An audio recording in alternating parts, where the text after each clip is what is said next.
और खुशखबरी सुना दी कि वो ये सादत हासिल करने वाली है, उसको माँ कहने वाला दुनिया में आने वाला है।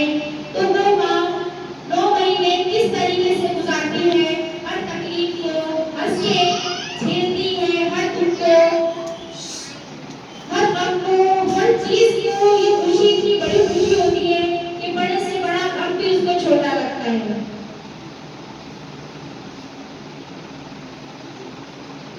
वो माँ रुखसत हुई मेरी नजरों के सामने।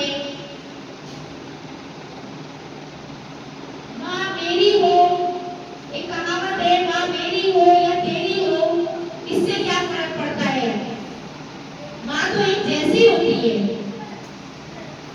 तो ये बहुत कहने को बहुत आम सी बात है, लेकिन इसकी गहराई देखेंगे, माँ कोई फर्क नहीं है, मेरी माँ है, तुम्हारी माँ है, जिसकी भी है, लेकिन वो माँ है, उसके जज्बात एक है,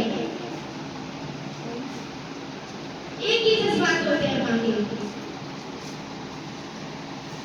वो माँ जब अपना टाइम गुजार रहे थे अपने बच्चे को, अल्लाह ताला उसको बच्चे की जो अपनी औलाद की दिल की बेचैनी, जो औलाद बताना नहीं चाहती, वो बेचैनी को समझ लेती है। सामने गली में रहती। और जब ये माँ चली जाती है तो ऐसा लगता है कि दुनिया में अब कोई नहीं है, हमारी तो बच्ची वहाँ आगे हमें समझने वाला, हमारे आंसुओं को देखने वाला, हमारे दिल की तकलीफ को समझने वाला। पढ़ने जाती। हम जो बेचैन हैं किस वजह से है कि कोई नहीं समझ सकता, हम अकेले हैं। लेकिन वही अल्लाह ताला ने फरमा दिया, उससे ज्यादा चाहने वाला मैं हूँ।